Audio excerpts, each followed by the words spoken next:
Historien, un professeur d'histoire à l'université de Leuven, où j'enseigne l'histoire européenne et mondiale. Et je dirige aussi le centre d'histoire, pardon, d'études européennes, qui organise un Master in European Studies, Transnational and Global Perspectives, qui est aussi à la base d'un ouvrage que je viens de publier, qui est déjà paru il y a 2 ans, mais qui vient d'être édité en paperback, Imagining European Unity since 1000 AD, qui est sans doute à l'origine de mon invitation ici, je ne sais pas, mais je suppose en quelque sorte. Le sujet de mon intervention aujourd'hui, c'est multiples visages des États-Unis d'Europe dans les années 1866, 60, 1800 environ. On m'a demandé de parler le français, comme vous l'entendez, je n'ai plus vraiment... je ne parle pratiquement plus jamais le français. Ça fait, je crois, 10 ans que je n'ai plus fait une présentation en français. Mais je l'ai présenté, j'ai quand même préparé en français. Mais excusez-moi si mon français est parfois un peu rouillé, parce que je n'ai plus l'habitude de le faire. Soyez rassurés, ça passe parfaitement. Mais oui, non, pas du tout. Je voudrais commencer par Leopold von Ranke, un historien que vous connaissez tous, c'est un peu le parrain de l'historiographie scientifique moderne, qui en 1854 constata que la guerre n'était plus concevable, puisque toutes les nations d'Europe appartenaient au concert de l'Europe, la première organisation européenne, précurseur en quelque sorte de l'Union européenne. Pour ceux qui ne me croient pas, je vais citer en allemand: Die Abschließung der Nationalitäten gegeneinander ist jetzt nicht mehr durchführbar, denn sie allen gehören mit zum großen europäischen Konzern. Je cite souvent ces mots pour illustrer que les historiens ne sont pas nécessairement les meilleurs futurologues, même pas les meilleurs observateurs de leur propre époque. Ceci dit, ce n'est pas seulement le cas pour les premiers historiens comme von Ranke. Il y a des historiens beaucoup plus contemporains, aussi des politologues, tels que Georges-Henri Soutou ou Henri Kissinger, qui ont partagé cette même appréciation un peu bizarre du XIXe siècle comme un long siècle de paix. Pourtant, je cite les mots de von Ranke, en 1953, à la fin du mois de juin, les troupes russes occupèrent les principautés danubiennes sous souveraineté ottomane, ce qui provoqua la guerre de Crimée, guerre européenne qui entraînait pas seulement les Russes et les Turcs, mais aussi la France, la Grande-Bretagne, la Sardaigne, avec des conséquences tout à fait importantes pour les Prussiens et les Autrichiens. Par ailleurs, l'année précédente, les Français avaient couronné Charles-Louis Napoléon Bonaparte, le neveu de Napoléon Ier, comme nouvel empereur de la France. Vous connaissez tout le monde connaît Napoléon III comme quelqu'un qui rêvait à restaurer la puissance française en Europe et dans le monde. D'autre part, le royaume prussien rêvait de créer un vaste État allemand au milieu de l'Europe. Puis en 1966, évidemment, tout le monde le sait, la Prussie battait l'Autriche, étape décisive dans le processus qu'on appelle d'unification allemande. On peut pour l'interpréter un peu différemment aussi. La tension restait intense pendant plusieurs années, et notamment lors du congrès de Genève. C'était en 1967, après tout.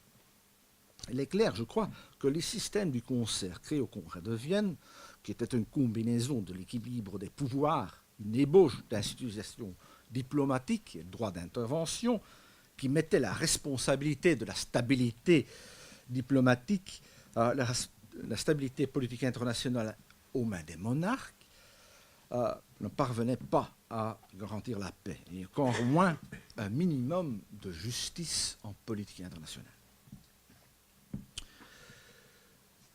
Il y avait plusieurs stratégies envisagées pour établir la paix en Europe.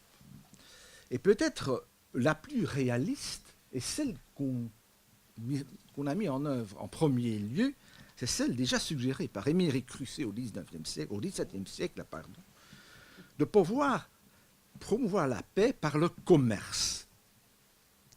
C'est la stratégie réalisée en certaines mesures en 1860 par la Grande-Bretagne et la France, par le Cobden-Chevalier traité, dont M.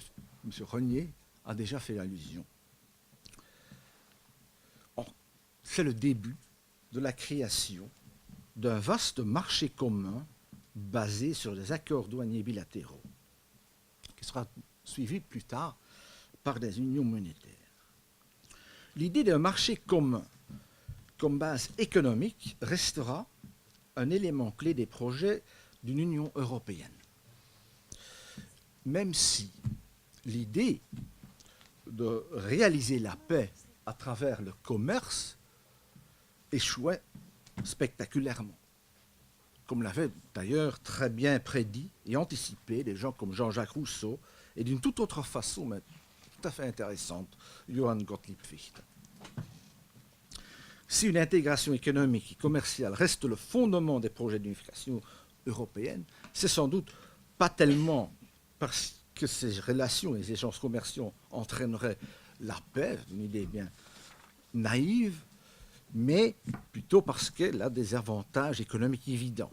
C'est d'ailleurs la nécessité d'élargir la base économique et commerciale comme condition de progrès économique et pour faire face à la compétition économique qui avait déjà, dans les années 1820, 20 et 30, inspiré des gens comme Fichte en particulier, mais surtout Friedrich List et Konrad von Schmidt-Fisseldek, de promouvoir une concentration politique et surtout économique dans les années 20 pour plaidoyer en effet pour une véritable fédération européenne, un Europäischer Bund, comme un ouvrage publié en 1821, même si à une échelle européenne plus restreinte que toute l'Europe. Il est intéressant de voir que déjà dans les années 20, pour von Schmidt-Fisseldek, les États-Unis d'Amérique sont une sorte de modèle, mais à la fois aussi un danger. Les deux dimensions étaient déjà là. Mais le concept des États-Unis d'Europe, comme discuté à Genève, a une autre chose. Il est en premier lieu formulé, comme on l'a déjà entendu justement, par des nationalistes progressistes ou libéraux, au sens américain du terme, comme Carlo Cattaneo et Victor Hugo en 1848-49. Ah, pas vraiment. Non, non. Oui. Voilà. Oui. Donc, oui, Charles Lemonnier, on peut le situer en effet dans cette perspective surtout. Il voyait une union de nations volontairement, sur une alliance volontaire et libérale. Pour Lemonnier, il approchait aussi la question de la paix en Europe dans une perspective qui est aussi légaliste. Il créait du droit, c'est ça. Il faisait une combinaison d'idées nationalistes et légalistes en quelque sorte.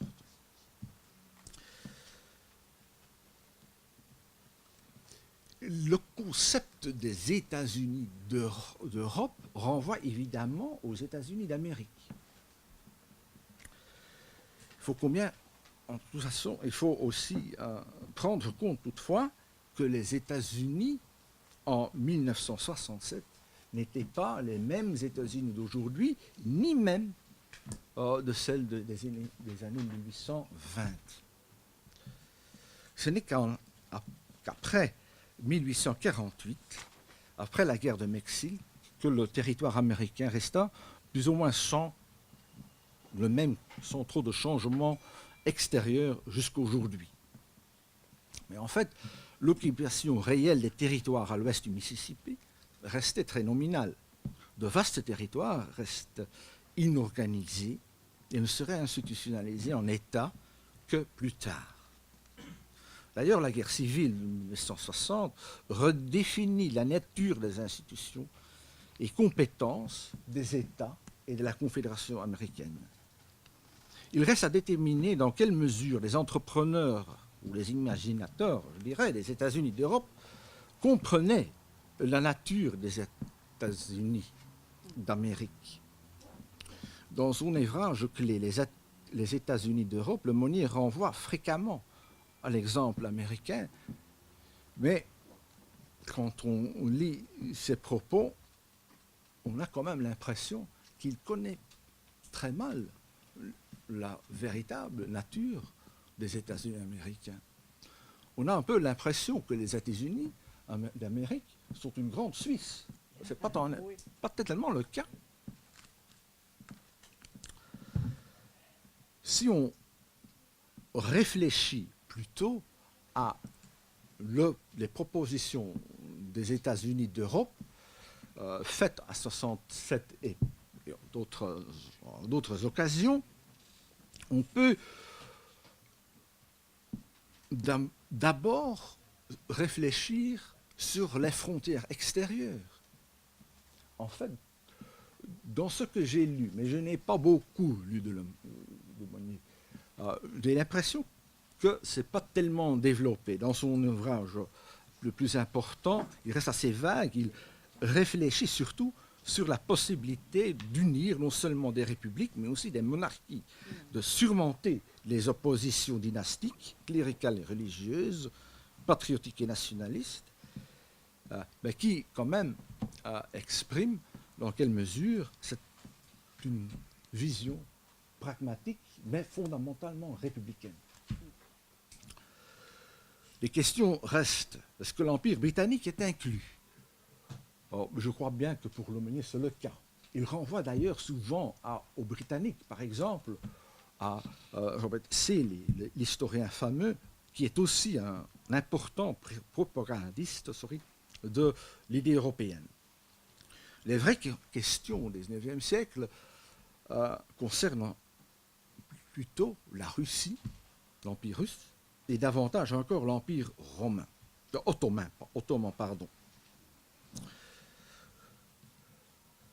Autre réflexion, ces États-Unis d'Europe, est-ce vraiment une union d'États ou une Europe, une union de nations? C'est une union de nations, certainement pour Hugo Cattaneo, et j'ai l'impression aussi pour le Monnier.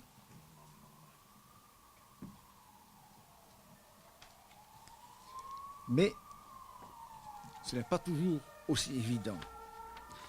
Il faut toujours tenir en compte que le modèle dominant en Europe au XIXe siècle n'est pas l'État-nation, mais ça reste l'Empire. Un empire expansionniste, non seulement dehors de l'Europe, mais aussi à l'intérieur de l'Europe. L'empire Napoléon ou bismarckien demeure la principale alternative à l'idée européenne. Ceci dit, pour certains, et certainement pas pour le Monnier, une association impériale, surtout catholique, continue à attirer bien nombre de gens. À part des poètes romantiques aux intellectuels ultramontants, qui restent importants. Et ça restera un élément d'attrait extrêmement important, non seulement au XIXe siècle, mais aussi au XXe siècle, en passant de Coudenhove-Kalergi à Winston Churchill.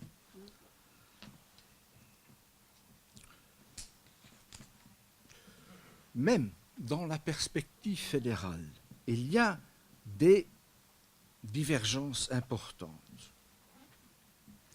tandis que les propositions de Lemonnier peuvent être qualifiées comme à moitié confédérales, à moitié fédérales, d'autres, comme celle de Victor Hugo peut-être, vont plus loin. Victor Hugo proposa même une Europe qu'on peut qualifier carrément comme napoléonienne, avec une unité de langue, de monnaie, de mesure, et comme capitale, bien entendu, Paris. L'anglais Robert Seeley, dès 1870, exprime peut-être avec Lemonnier le mieux la position fédéraliste, en plaidant pour un fédéralisme musclé, doté d'un appareil juridique centralisé, une force de frappe commune et forte. Mais peut-être que Lemonnier va encore plus loin, parce qu'il y a cette dimension sociale qu'on n'a pas chez Seeley. D'autre part, les nationalistes nouvelles, contrairement aux idées de Mazzini, Cattaneo et autres, pensent plutôt à des regroupements beaucoup plus limités. Ils pensent toujours à des regroupements, mais à des regroupements beaucoup plus limités, comme une sorte d'intermare polonais, l'espace danubien, un Mitteleurope à dominer par l'Allemagne. La référence à Robert Seeley et Victor Hugo en annonce encore un autre aspect, une toute autre dimension dont on ne parle pas souvent dans ce contexte. C'est celle de l'impérialisme européen, qui deviendra une des motivations principales pour unir le continent européen. Je ne crois pas que cette motivation, pour autant que je sache, apparaît déjà dans les débats du Congrès de Genève. Ils ne deviendront essentiels surtout à partir des années 1900, même s'il y avait certainement des précurseurs. Parmi ceux-ci, notamment Victor Hugo, qui en 1879 prononça son fameux discours sur l'Afrique, où il exhortait ses auditeurs d'aller au sud, de civiliser l'Afrique. Civiliser, comme l'entendaient les Européens à la fin du XIXe siècle, c'est-à-dire pour prendre l'Afrique, afin de, je cite, refaire une Afrique nouvelle, rendre la vieille Afrique maniable à la civilisation. Et je continue. Dieu donne la terre aux hommes, Dieu offre l'Afrique à l'Europe. Prenez-la. Où les rois apporteraient la guerre, accorder la concorde, etc. etc. Ces suggestions seront reprises par la conférence de Berlin de 1884-85. Cette lancée vers l'Afrique a comme motivation moins une grande mission civilisatrice, encore moins pacifique, qu'une réaction contre la montée spectaculaire des États-Unis d'Amérique. Le danger américain dans les années 1880 motivera les réactions multiples afin de contrecarrer la menace américaine. L'idée de créer un grand marché européen et africain d'élargement et de conquête des terres nouvelles, c'est là l'origine du concept de Lebensraum. C'est ça, analogue à la conquête américaine de l'Ouest, c'est ça qui donne en fait les USA l'avantage économique, mais qui est en péril l'économie, le niveau de vie, voire toute la civilisation européenne. C'est ça qui motive des initiatives d'expansion nationale, impériale, mais aussi d'organisation européenne à la fin, vraiment à la fin du XIXe siècle, mais qui continue à motiver pratiquement toutes les initiatives d'intégration européenne, tout au XXe siècle, jusque dans les années 50, en fait, jusqu'à la fin de la guerre d'Algérie.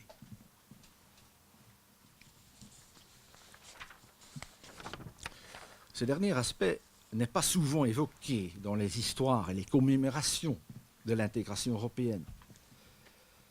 Mais il ne sert à rien, à mon avis, de promouvoir une idée parfois complaisante de l'intégration européenne. Elle n'est pas tout à fait convaincante, elle n'est en fait pas tout à fait réelle. L'idée d'une... Ceci dit, et je vais conclure avec ce dernier mot, ceci dit, il n'empêche que l'idée de mettre fin à les oppositions politiques à l'égard de l'Europe est bien la motivation principale pour les promoteurs des États-Unis d'Europe. Et de créer un espace pacifique, juste et libre. C'est notamment le cas pour Charles Lemonnier. Mais l'idée d'intégration européenne est plus que cela, est plus complexe que ça, et plus ambiguë qu'il apparaît à première vue. Je crois que la tâche principale de l'historien est de découvrir cette complexité. Je vous remercie.